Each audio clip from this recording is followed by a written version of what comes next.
Good evening, everybody.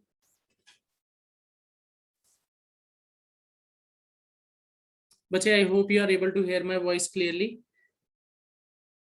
So on Sunday, we had a session where we actually had a discussion on the exemplar questions. Exemplar पे हमने जो questions थे वो कुछ discuss किए थे. In the normal schedule, we are revising atoms, molecules, and ions. So bache, in the previous class, that was on Saturday, we had discussed Dalton's atomic theory. Dalton की हमने एटॉमिक थ्योरी डिस्कस की थी. इसमें बचे 6 postulates हैं जो हमने discuss किए थे. सो आई होप आपने वो रिवाइज कर लिए होंगे और उसमें आपको डाउट्स नहीं होंगे. So will be quickly moving on two atoms. Atoms के बारे में बचे हमने कुछ बेसिक जो पॉइंट्स थे वो संडे को डिस्कस किए थे when we had the class.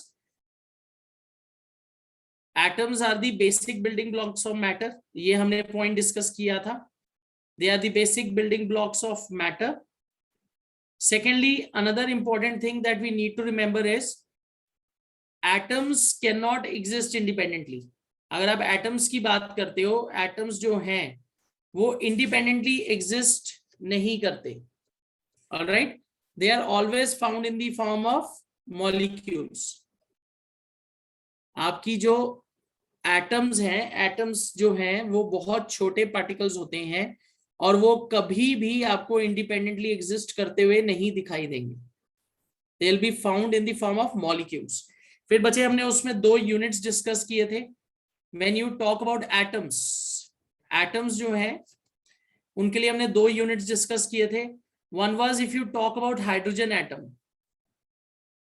Nature में सबसे छोटा एटम किसका है? Hydrogen atom. It is the smallest atom.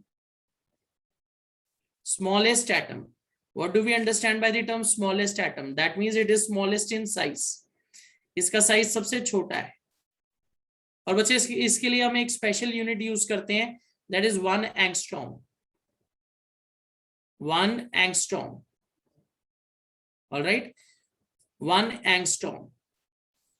और इसके लिए हम क्या एब्रिविएशन यूज करते हैं? A with a naught above. और it is equal to 10 raised to power minus 10 meter. 1 angstrom, it is equal to 10 raised to power minus 10 meter. All right. Another units, जैसे जैसे आपके और particles की आप बात करोगे, atom से थोड़े बड़ा साइज भी हो सकता है. Molecules could be of bigger size. तो बच्चे उसके लिए हम क्या यूनिट यूज कर सकते हैं? You can also use 1 nanometer, 1 nm, 1 nanometer. Nano means 9. तो नैनोमीटर को कैसे हम मेजर करते हैं? nm. It is equal to 10 raised to power minus 9 meter. Alright. तो that is 1 meter divided by 10 raised to power 9. तो बच्चे 1 एंगस्ट्रॉम 1 नैनोमीटर से छोटा यूनिट है. और हाइड्रोजन एटम को जब हम देखते हैं, they are very small atoms. Very small. सबसे छोटा एटम कौन सा है नेचर में? हाइड्रोजन. ओके. तो ये हमने कुछ पोर्शंस थे बच्चे जो संडे को भी डिस्कस किए. Alright. Just to give you an idea how this size varies. देखो अगर आप यहां देखेंगे बच्चे, 10 raised to power minus 10, 10 raised to power minus 10, that's equal to 1 angstrom. That is the size of 1 atom of hydrogen. Then you have 1 nanometer, 10 raised to power minus 9 meter. That is the size of molecule of water. So generally atoms इसी size range में, nanometer. Then you have a molecule of hemoglobin, 10 raised to power minus 8 meters. Then grain of sand, 10 raised to power minus 4 meter. देखो size बड़ा होता जा रहा है. Talk about an ant. It is visible with naked eye, 10 raised to power minus 3 meter. And apple, 10 raised to power minus 10.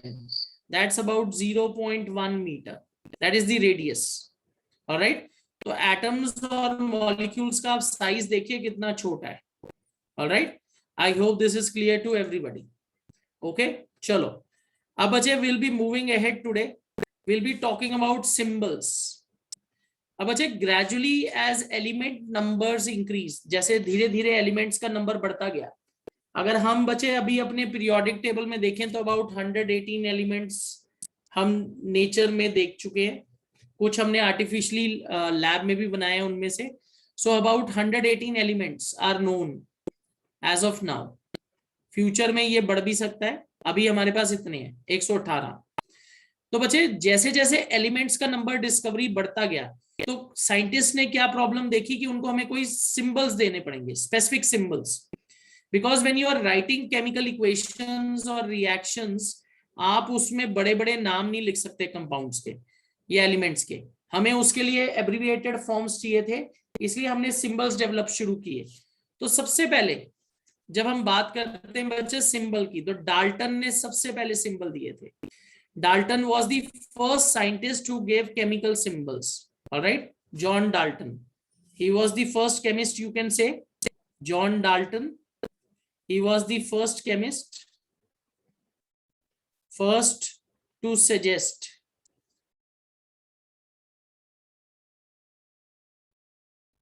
use of chemical symbols for elements.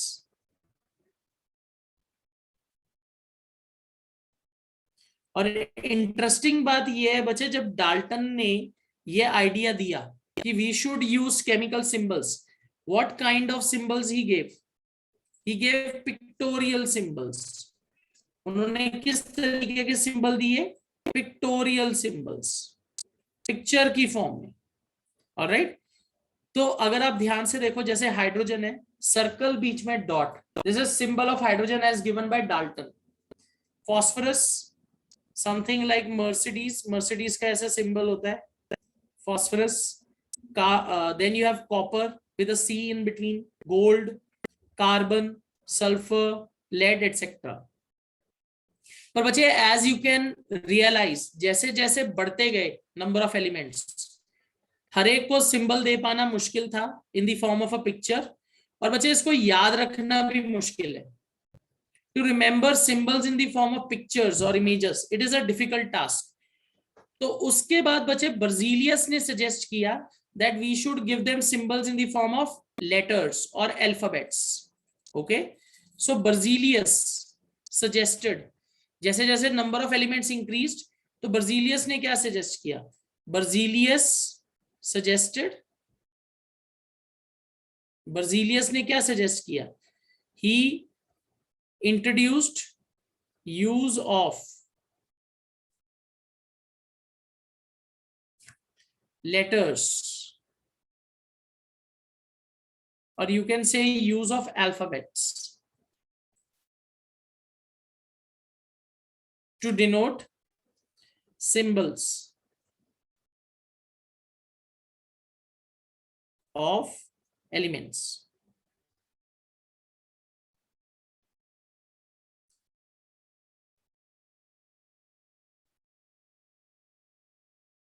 All right, so he introduced use of alphabets to denote symbols of elements. अब बच्चे Berzelius ने ये कैसे suggest किया? Berzelius started naming naming elements in the form of alphabets, और इसके लिए इन्होंने एक बहुत इंटरेस्टिंग तरीका अपनाया. For example, I am just going to give you an example how this is done. Let's say we have carbon, calcium, cobalt, cadmium. Okay,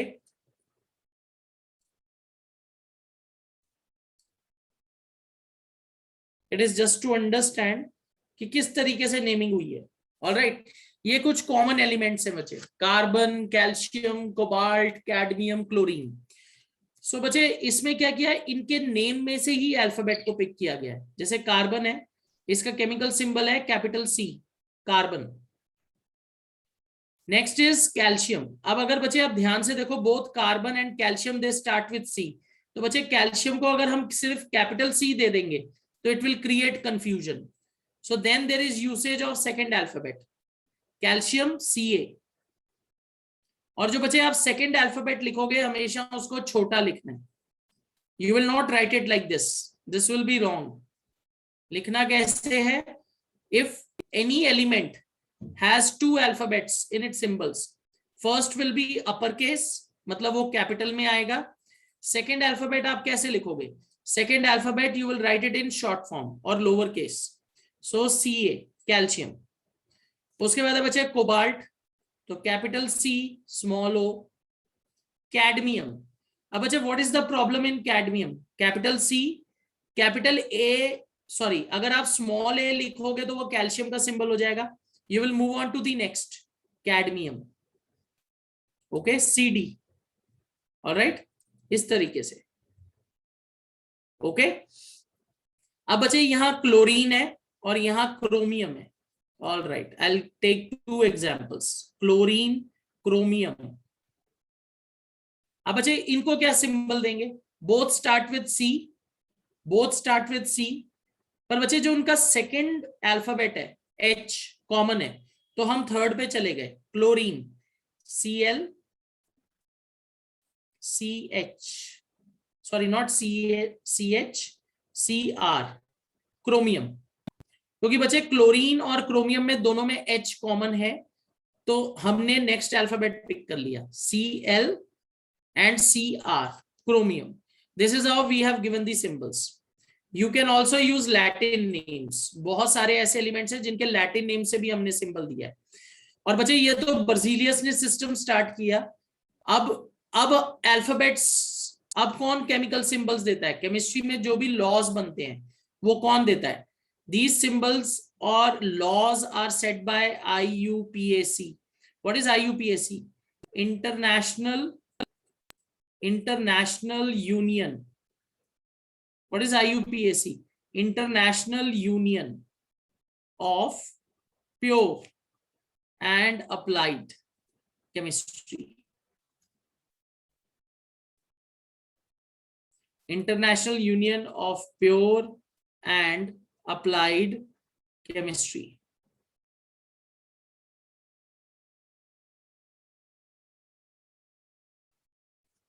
alright, ये इसका अब ये ऑर्गेनाइजेशन है बच्चे जो केमिस्ट्री के अंदर लॉज या रूल्स को सेट करता है, IUPAC. ऑलराइट, तो बच्चे इस तरीके से हमने सिंबल्स यूज किए, बनाने शुरू किए. एंड बच्चे as you can clearly see, remembering symbols has become easier. इसको याद रखवाना इजी हो गया, क्योंकि बच्चे अगर नेम ऑफ एलिमेंट से ही हम सिंबल को डिराइव करते तो उसको याद रखना इजी हो जाता है. अगर आप बच्चे पिक्टोरियल सिंबल्स यूज करोगे तो बहुत मुश्किल होगा. Just imagine 118 pictorial symbols to learn, then writing them in chemical equation, it will become very difficult. This is the reason we have introduced alphabets. Alright, हाँ जी अभी Suchita. Good morning, good evening sir. हाँ जी बोलो बेटा. Sir sir मेरा doubt था कि सर जो क्लोरीन है सर, हमने उसका सर जो सिंबल उसको हमने Cl लिया था, तो सर हम क्लोरीन का तो ओके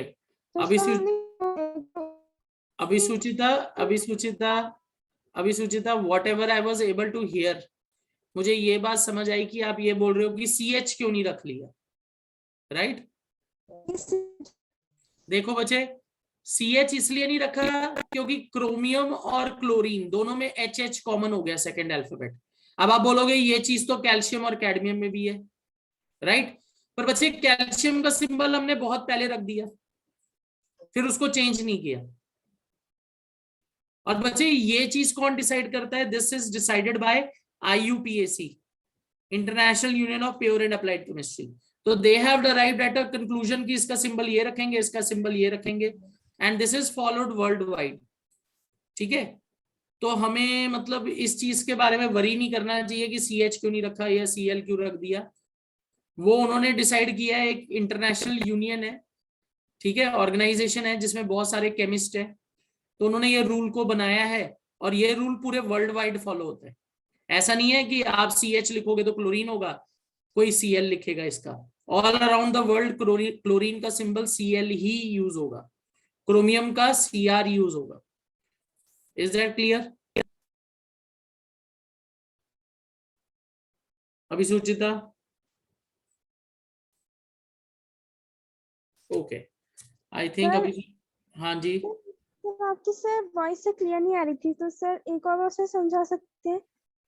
अभी सुचिता देखो, वी शुड नॉट थिंक कि CH क्यों नहीं रखा, राइट? जैसे अगर आप कैल्शियम और कैडमियम देख रहे हो तो आपके दिमाग में आएगा कि दोनों में सेकंड अल्फाबेट तो ए है, तो कैल्शियम में हमने रख दिया, कैडमियम में हमने CD रखा। पर यही चीज हमने क्लोरीन के साथ नहीं की, राइट? कि यस सर। क्लोरीन में CH क्यों नहीं रख दिया? बेटा आपको ये चीज याद रखनी है कि ये जो हम सिंबल्स यूज करते हैं ये IUPAC देती है, and this is followed world wide. ऐसा नहीं होगा कि आप CH लिखोगे क्लोरीन का, पूरी दुनिया में इसको Cl ही लिख लेंगे, क्योंकि ये IUPAC ने दी है। तो हमें उस डिस्कशन में पढ़ना ही नहीं चाहिए कि CH क्यों नहीं रखा। Is that clear? Okay sir. Alright, okay. तो क्लोरीन Cl, और बच्चे आपको ये भी याद रखना है कि कुछ एलिमेंट्स पहले डिस्कवर हो गए थे, राइट? कुछ एलिमेंट्स पहले डिस्कवर हो गए तो उनका जो सिंबल रख दिया वो रख दिया, उसको फिर चेंज नहीं किया हमने, क्योंकि फिर और कंफ्यूजन क्रिएट होगी। कैल्शियम का जैसे पहले Ca रख दिया तो Ca है, ऑलराइट। ये भी हो सकता था बच्चे अगर हम पहले कार्बन की जगह कैल्शियम को C रख देते तो फिर ऐसे ही फॉलो होता।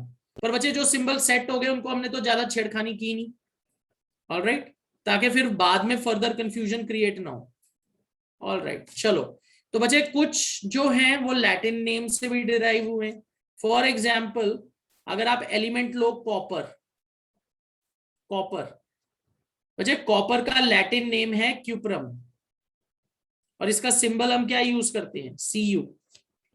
Then we have lead, lead का लैटिन नेम है प्लम्बम, और इसका सिंबल हम क्या यूज करते हैं? Pb। देखो प्लम्बम में हमने Pb यूज कर लिया।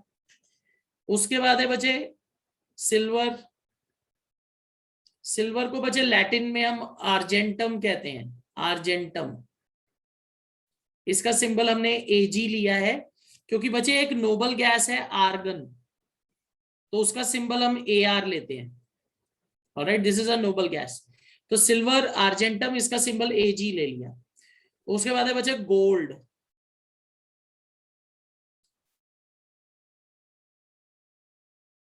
गोल्ड,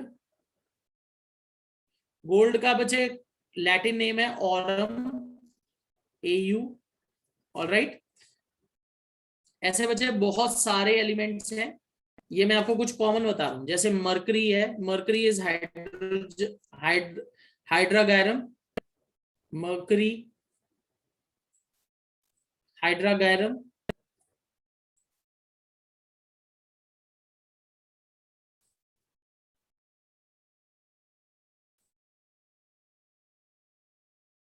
ओके, तो इसका सिंबल हमने ले लिया Hg, एंड सो ऑन। ऐसे बहुत सारे और हैं बच्चे, ऑलराइट। तो this will give us an idea how we are naming the chemical symbols. I hope this is clear to everybody. तो ग्रेजुअली आपको धीरे धीरे केमिकल सिंबल्स याद करने हैं।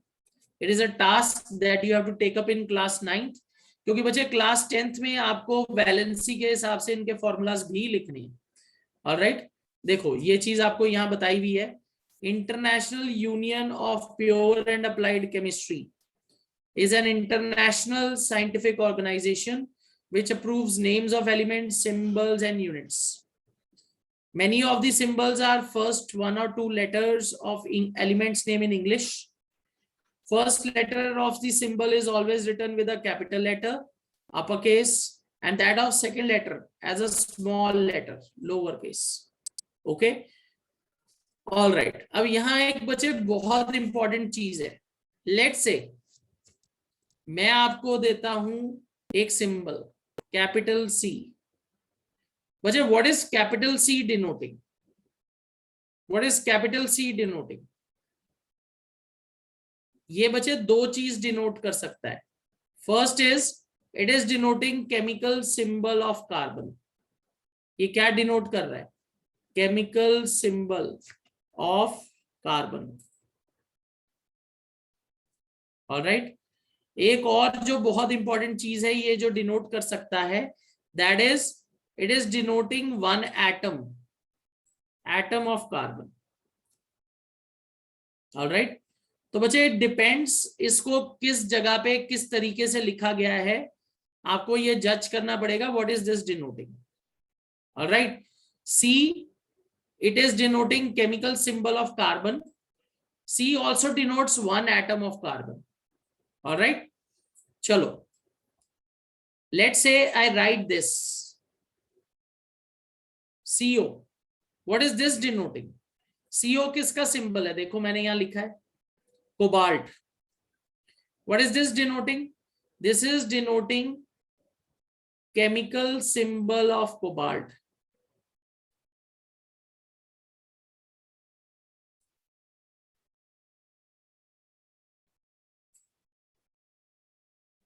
उसके बाद है CO is also denoting one atom of cobalt.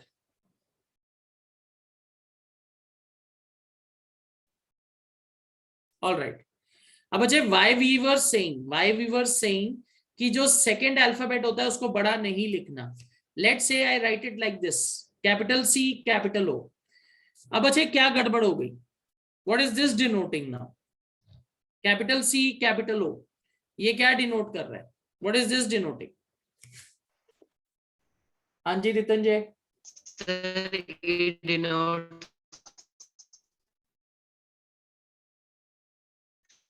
CO denotes now carbon monoxide. ओके, तो बच्चे यहाँ क्या प्रॉब्लम हो गई है? When you have written capital C and capital O, what is the difference here? क्या डिफरेंस हो गया यहाँ? One C is denoting carbon atom और कैपिटल O क्या डिनोट कर रहा है? One atom of oxygen. तो यहाँ दो सेपरेट एटम्स हो गए। तो this is chemical formula of carbon monoxide. This is carbon monoxide molecule.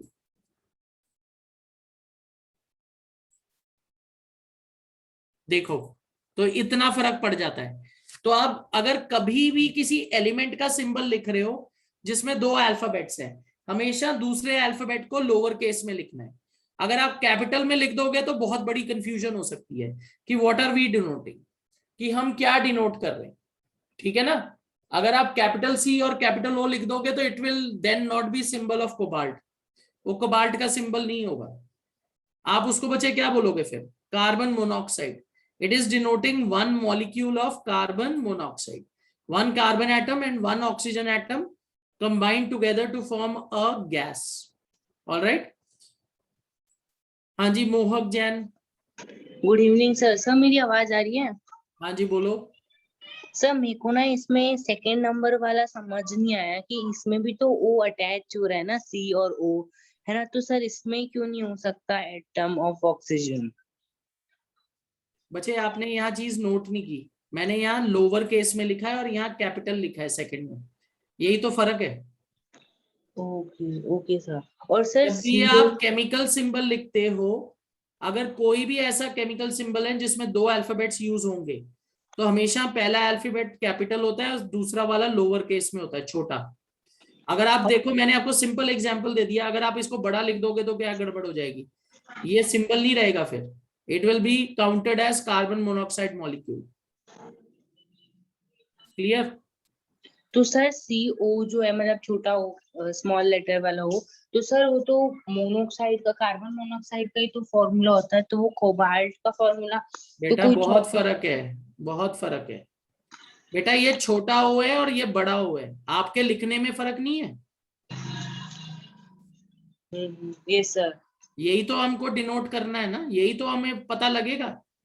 अगर आप ये बोल रहे हो कि कैपिटल C और छोटा O कार्बन मोनोऑक्साइड है, तो बेटा आप गलत बोल रहे हो। कार्बन मोनोऑक्साइड का क्या फॉर्मूला है? Capital C capital O, CO। Okay अगर सर। छोटा O लिख दिया तो मतलब ये कार्बन मोनोऑक्साइड थोड़ी रहा, ये तो कोबाल्ट का सिंबल है।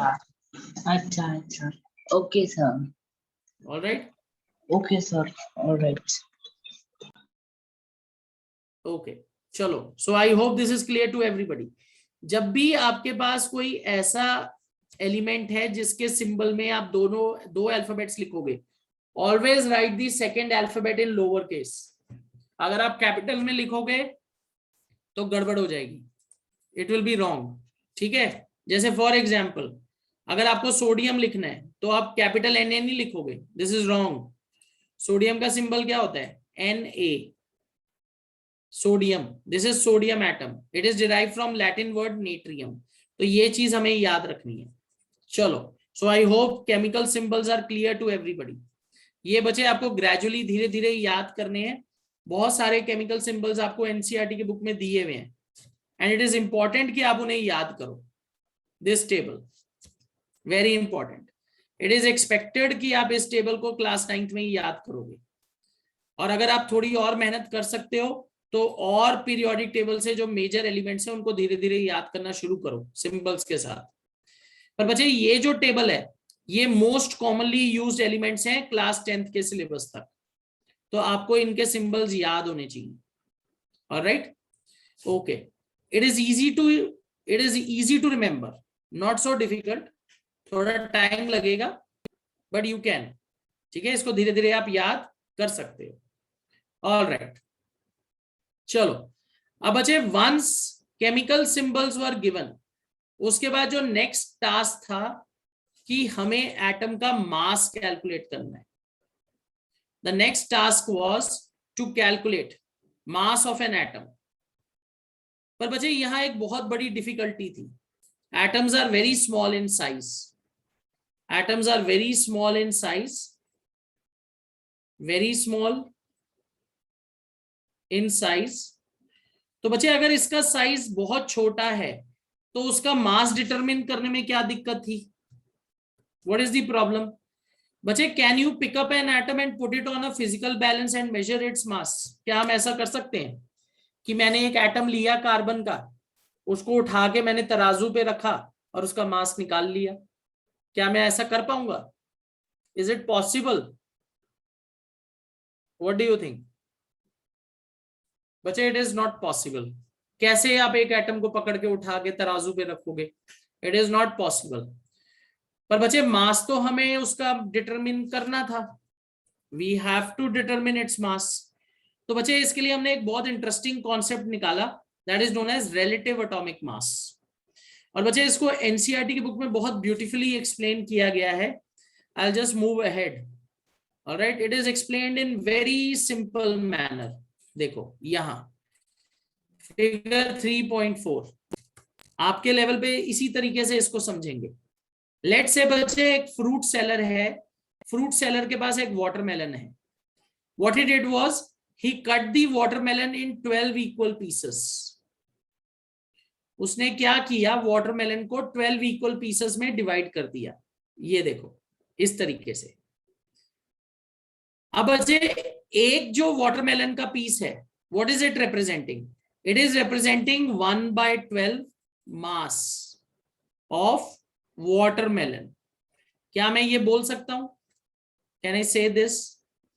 One piece is denoting 1/12 mass of watermelon. पूरे वाटरमेलन का जो मास है उसका 1/12 कौन डिनोट करता है? वन वाटरमेलन पीस, क्योंकि बच्चे मैंने वाटरमेलन को 12 इक्वल पीसेस में डिवाइड किया है। Can I say that? क्या मैं ये कह सकता हूं? यस। तो अब देखो इस वाटरमेलन के पीस को लेके हम दूसरे फ्रूट्स का मास क्या कर सकते हैं? कंपेयर कर सकते हैं। इस तरीके से हमने क्या किया है, रिलेटिव एटॉमिक मासेस कैलकुलेट किए हैं। तो देखो जैसे यहां एग्जांपल दिया है, 1 watermelon piece it is equal to mass of 2 apples. देखो तराजू इक्वल हो गया। 1 piece of watermelon it is equal to 2 pieces of apple, not 2 pieces, 2 full apples। तो बच्चे हमें एप्पल्स का मास पता लग गया। एक एप्पल का मास कितना होगा? That is equal to 1/24 mass of 1/24 mass of watermelon. Watermelon का 1/24 मास, जितना भी मास वाटरमेलन का है उसको 24 टाइम्स डिवाइड करो और उसका एक जो पार्ट आएगा वो एप्पल का मास हो जाएगा। This is how you can compare. यही सेम चीज बच्चे हमने एटम्स के लिए यूज की है। और बच्चे हम स्टैंडर्ड यूनिट क्या यूज करते हैं? What is the standard reference unit that we use? that is C12 isotope, carbon 12 isotope. Okay, nature में बचे कार्बन का जो हमारे पास आइसोटोप है C12, उसको हम एक स्टैंडर्ड की तरह यूज करते हैं. Alright, so relative atomic mass, how do we define it? इसको कैसे डिफाइन करते हैं? Relative atomic mass,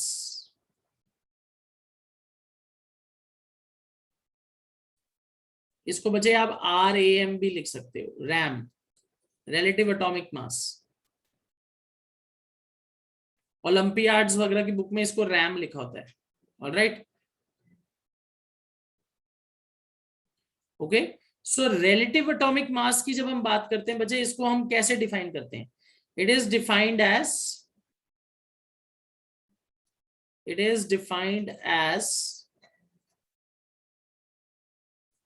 number of times. It is defined as number of times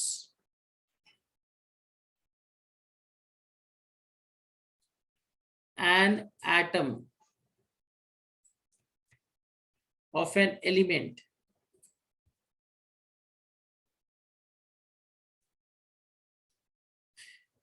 number of times, simple लिख लेते हैं. It is defined as number of times a atom is heavier than 1/12 mass of C12 atom. बच्चे आपको nature में carbon के 2 या 3 isotopes मिलते हैं, उसमें सबसे कॉमन है 12. तो हमें 12 कार्बन जो आइसोटोप है उसके एटम को यूज करना है as a standard. Alright, so how many times an atom is heavier than 1/12 mass of C12 atom, उसको बच्चे हम क्या कहते हैं? Relative atomic mass. अब बच्चे आपके दिमाग में ये बात आ रही होगी कि कार्बन 12 को ही क्यों यूज करते हैं. बच्चे हमें ये याद रखना है कि जब इनिशियली हम रिलेटिव एटॉमिक मास मेजर करने लगे तो हमने शुरू किया हाइड्रोजन एटम के साथ. जब हम रिलेटिव एटॉमिक मासेस हमने कैलकुलेट करने शुरू किए, सबसे पहले हम हाइड्रोजन के साथ शुरू किया, क्योंकि बच्चे हाइड्रोजन एटम सबसे छोटा एटम है और सबसे हल्का एटम है. फिर बच्चे हम शिफ्ट हो गए ऑक्सीजन पे, ऑक्सीजन 16. पर बच्चे ऑक्सीजन 16 के साथ क्या प्रॉब्लम थी कि उसमें फ्रैक्शनल मासेस आते थे, फ्रैक्शन में, होल नंबर नहीं, फ्रैक्शंस में आते थे, तो उसमें कैलकुलेशंस में प्रॉब्लम होती थी. फिर हमने बच्चे कार्बन 12 आइसोटोप को चूज किया. एक तो बच्चे क्योंकि ये इजीली अवेलेबल है और मोस्ट ऑफ द कंपाउंड्स, इससे बहुत सारे कंपाउंड्स बनते हैं. दूसरी चीज, इससे जो मास आता है वो फ्रैक्शन में नहीं आता. We prefer carbon 12 isotopes as a standard because the atomic masses which are calculated, they do not come out in fractions. तो ये इसका सबसे बड़ा एडवांटेज है. This is the reason carbon 12 isotope is used. Ritanjay, is that clear? हमने पहले hydrogen से शुरू किया था, उसके बाद ऑक्सीजन पे शिफ्ट हो गए, फिर अब कार्बन पे आ गए, क्योंकि कार्बन से एक तो मास जो आएगा वो फ्रैक्शन में नहीं आता. दूसरी चीज, ये मोस्ट ऑफ द एटम्स के साथ बहुत सारे कंपाउंड्स बनाता है. Okay, what do we understand by the term carbon 12? Okay, एक बच्चे ने, मोहक जैन ने क्वेश्चन पूछा कि आइसोटोप क्या होते हैं. I'll just first explain what are isotopes. बच्चे आइसोटोप्स आर वेरी इंटरेस्टिंग. ये आपको नेक्स्ट चैप्टर जो है एनसीईआरटी का स्ट्रक्चर ऑफ एटम, उसमें ये टर्म आएगा आइसोटोप्स. What are isotopes? बच्चे isotopes are atoms of same element. They are isotopes क्या है? Atoms of same element, atoms of same element having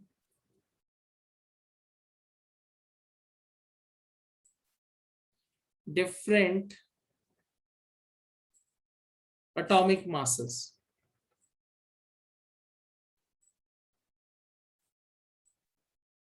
Isotopes क्या होते हैं? They are atoms of there are atoms of same element, there are atoms of same element which have different atomic masses. Prabhat, you are absolutely right.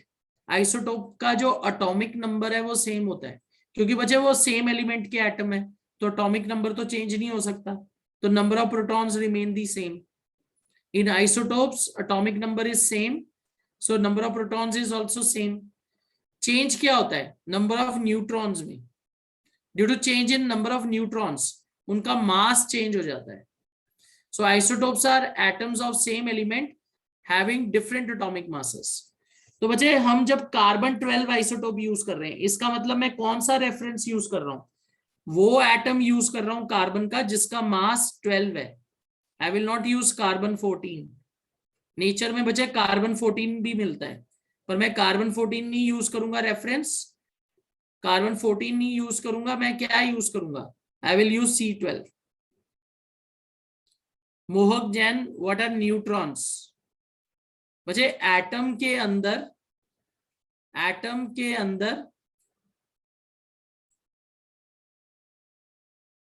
Atoms के अंदर क्या होता है? There are nucleus present. Nucleus present है, उस nucleus के अंदर protons और न्यूट्रॉन्स प्रेजेंट है.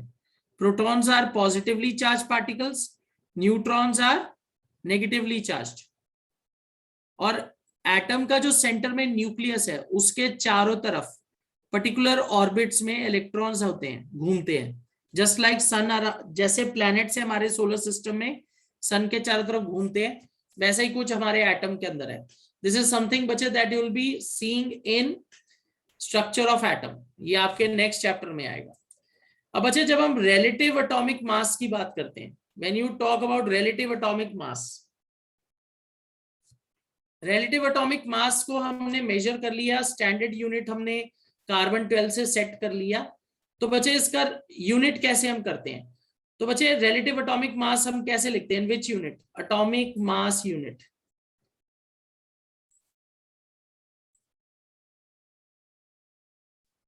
एटॉमिक मास यूनिट और AMU.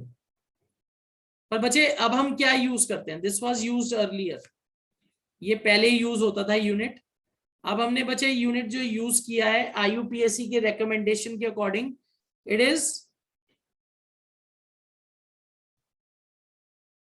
Is unified mass.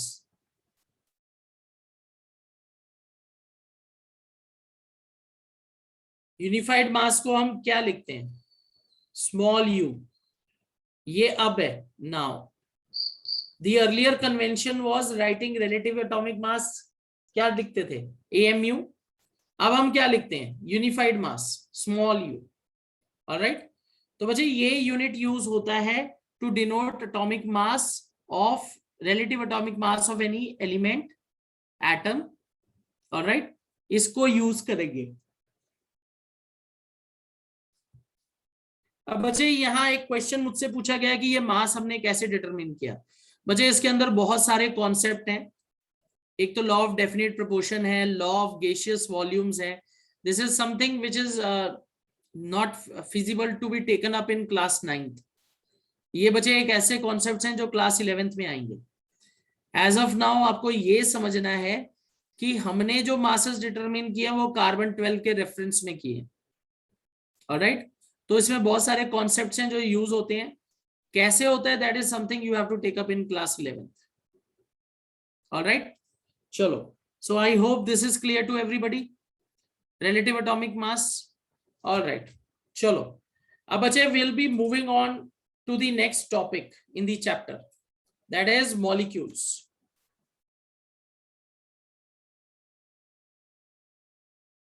Molecules.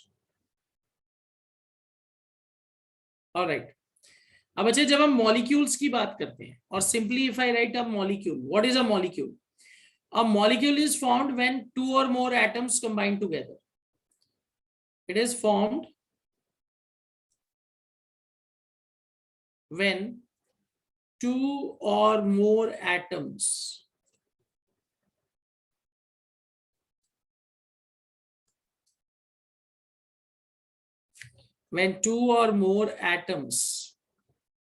combine together. बच्चे तो जब दो या दो से ज्यादा एटम आपस में कंबाइन हो जाते हैं उस कंडीशन को हम क्या कहते हैं? It is forming a molecule.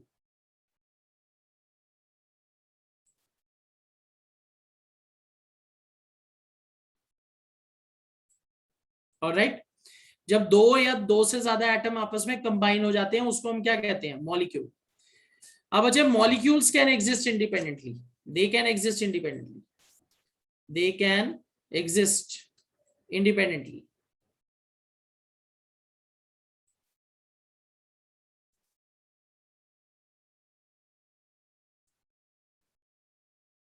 All right. अब बच्चे यहां क्वेश्चन ये आता है, क्या मॉलिक्यूल हमेशा सेम टाइप ऑफ एटम्स के होंगे? नहीं, they can also form molecules of compounds. तो बच्चे there are two types of molecules.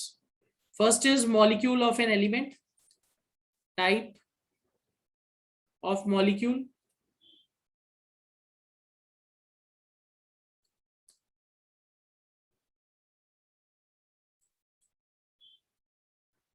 types of molecule।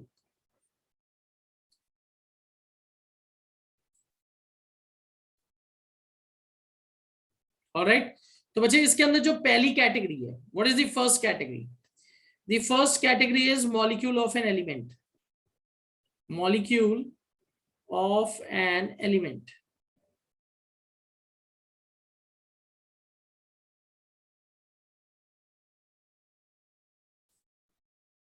All right, what is molecule of an element? But it is made up of same type of atoms, made up of same type of atoms। अच्छा, अगर मैं example लूं, nitrogen gas, oxygen gas, hydrogen gas, ozone, O3, these are molecules of elements, N2O2, H2, Cl2, etc. they are all molecules of elements। Second बचे इसके अंदर आएगी category molecule of compound.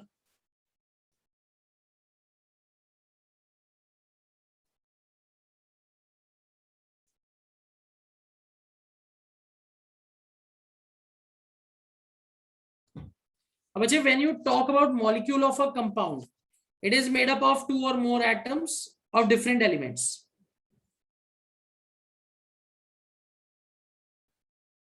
made up of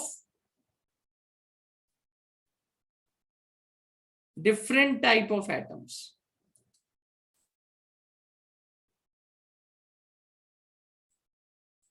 they are made up of different types of atoms। Okay, इसमें आप example ले सकते हो बच्चे, वाटर, H2O।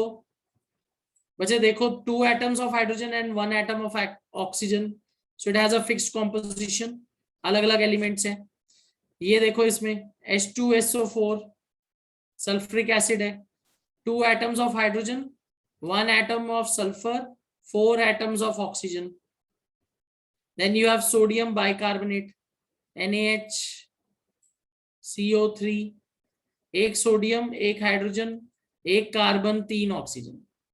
तो बच्चे this is how molecules of compounds are formed. Is this clear? ये सबको समझ आ गया?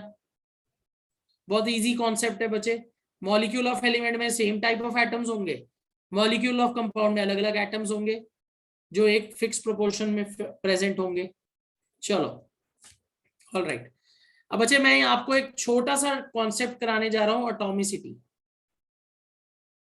एटॉमिसिटी बच्चे, what is atomicity? It refers to number of atoms in a molecule of an element और a compound. Number of atoms present in a molecule, number of atoms present in a molecule।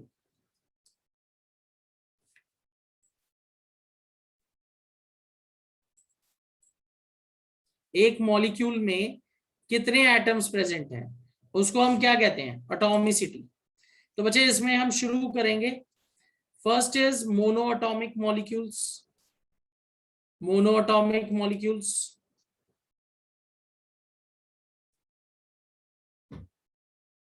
अब आप बोलोगे अभी तो हमने definition में लिखा था कि मॉलिक्यूल जो होता है उसमें एक से ज्यादा एटम्स हैं, पर वजह कुछ एक्सेप्शंस हैं, केमिस्ट्री में एक्सेप्शन बहुत होती हैं। तो monoatomic molecule they are made up of only one atom,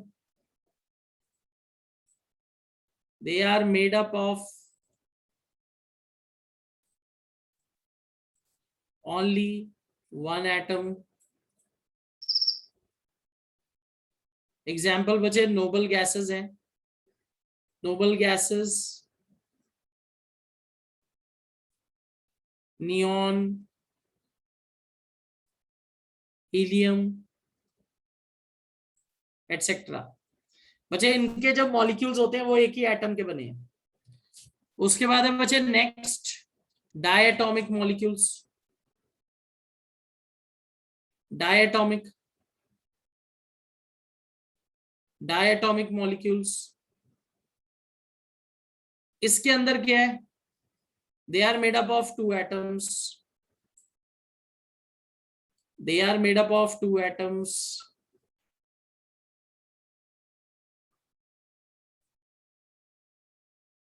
of two atoms.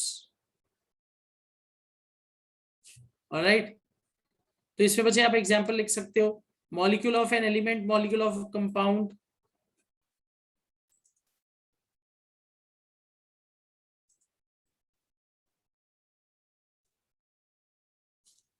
Okay, तो इसमें आप एग्जांपल लिख सकते हो बच्चे।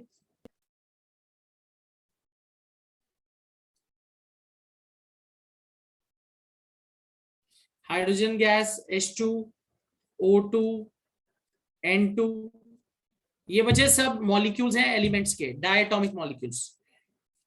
अगर आप किसी कंपाउंड का लिखना चाहते हो तो इसमें आप कार्बन मोनोऑक्साइड लिख सकते हो, capital C, capital O, HCl, hydrochloric acid.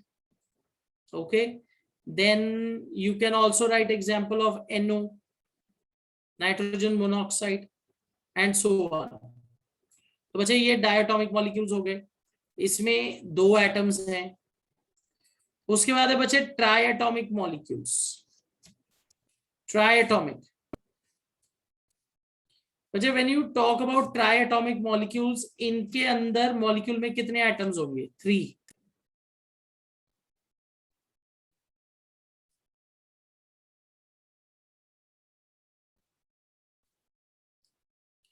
Triatomic molecule में कितने एटम्स हैं? 3। They are made up of 3 atoms. इनके अंदर बचे 3 एटम्स होंगे। They are made up of 3 atoms.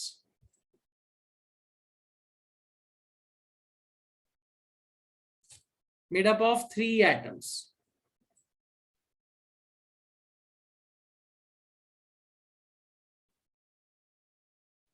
तो इसमें बच्चे आप एग्जांपल लिख सकते हो ओजोन O3। इसमें आप एग्जांपल लिख सकते हो water H2O, carbon dioxide CO2, alright, SO2, so on. अब बच्चे कई ऐसे मॉलिक्यूल्स हैं जिनमें 3 से ज्यादा एटम होते हैं, उस कंडीशन को हम कहेंगे पॉलीएटॉमिक।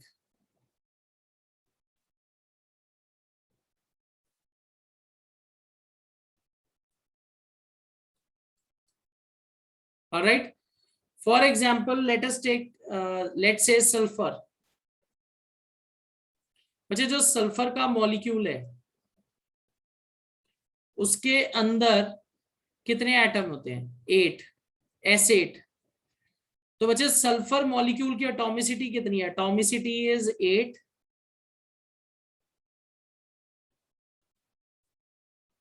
तो इसको हम क्या कहेंगे? पॉलीएटॉमिक। जब भी बच्चे 3 से ज्यादा हो जाती है तो आप पॉलीएटॉमिक लिख सकते हो। Okay, it is polyatomic, atomicity is 8। Atomicity कितनी है वो नंबर में आप एक्सप्लेन कर दो। ऑलराइट, आप इसमें एक एग्जांपल और इंटरेस्टिंग लिख सकते हो, फॉस्फोरस P4। बच्चे फास्फोरस का जो मॉलिक्यूल है उसके अंदर कितने एटम्स होते हैं? 4, P4। ऑलराइट, तो इसको आप क्या कहोगे? इसकी एटॉमिसिटी 8 है, पॉलीएटॉमिक। पर कई बुक्स में बच्चे इसको टेट्राटॉमिक भी लिखा होता है, 4 एटम है टेट्रा। पर सेफ है कि आप इसे पॉलीएटॉमिक कहो। More than 3 polyatomic, atomicity is 4। Alright, atomicity 4 है। चलो, so I hope this is clear to everybody. बच्चे एटॉमिसिटी का कॉन्सेप्ट इसलिए इंपॉर्टेंट है क्योंकि अगर आपको एटॉमिसिटी जज करनी आती है तभी आप करेक्ट मॉलिक्यूलर मास लिख पाओगे। ओके, तभी आप करेक्ट मॉलिक्यूलर मास लिख पाओगे, नहीं तो नहीं। ठीक है बच्चे, चलो। सो बच्चे, I will be ending the session here. I'll be ending the session here. See you all in the next class.